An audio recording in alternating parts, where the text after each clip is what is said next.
Nourishing your creative practice, your creative spirit, your creative soul, I think is something that we don't put a lot of care into. I love to make for the sake of making. I believe we need to make for the sake of making. And I think being comfortable with the fact. What I want to talk about? Nurturing your creative practice. I have taken some time to slow down my usual creative practice because life came at me hard, dealing with big emotion that is grief. And I just feel that I needed to diversify my creative outlets in order to help me process creatively this big emotion. So there was a moment where I got quite frustrated that I couldn't use my main medium, which is collage, to move through this. And I currently am still obviously moving through grief. There's no timeline to feeling the emotion, but there is time to integrate and to process and to be with the feelings, because my life changed both internally and externally. I'm not in my home studio space as often, and even though it's a temporary situation, I tried to bring my collage with me as I'm on the move, but it just was not working out. And so I resorted to writing in my thick morning pages book. This one, 3 exercise books, and glue them together to make one big book. Writing became sort of my practice that I could sustain, because I could take this book with me anywhere and I could scribble, I could draw, I could write, I could process, I could feel. And yeah, I've been wanting to find ways to come back to paper stuff and collage. And so I think the important thing is to also give yourself that grace to not just be doing one thing or specifying one thing, and give yourself the freedom to explore other mediums that can support you so that it doesn't ride into that creative block.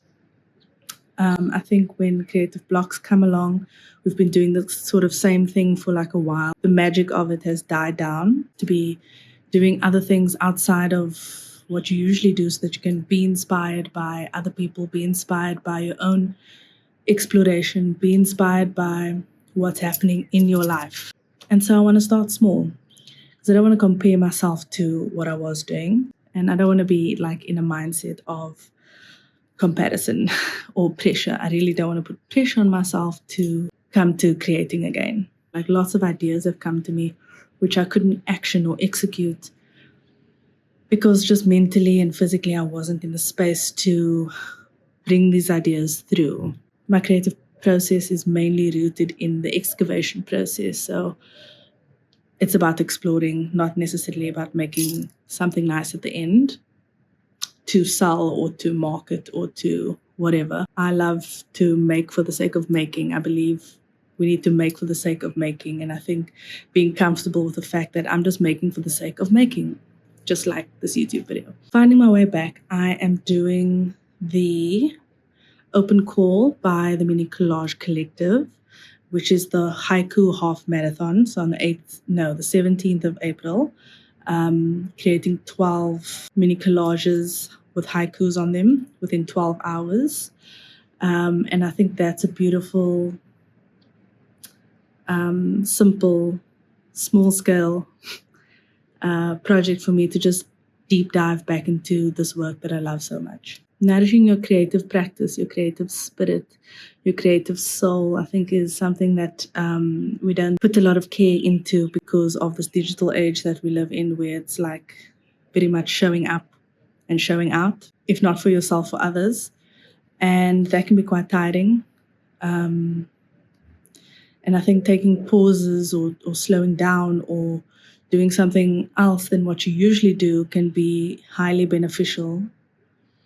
Because at the end of the day, what we are inspired by is the humanness of life. That's what art is commentary on. It's commenting on life, our life. So I am going to prep and we're going to make some art. Let's see how it goes.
collages on cards. I really enjoyed this process. It was really great to work intuitively. As I was working, I clustered them into these 3 sort of themes, and I think when I do the actual haiku, I may add some more visual detail to them, because I just wanted to start with like a background look and feel, and working with colors. I like to work with like a color mood, and then we'll see how the cards transform afterwards with the haiku. I will record another video for when I do the haikus, and so I'll see you around.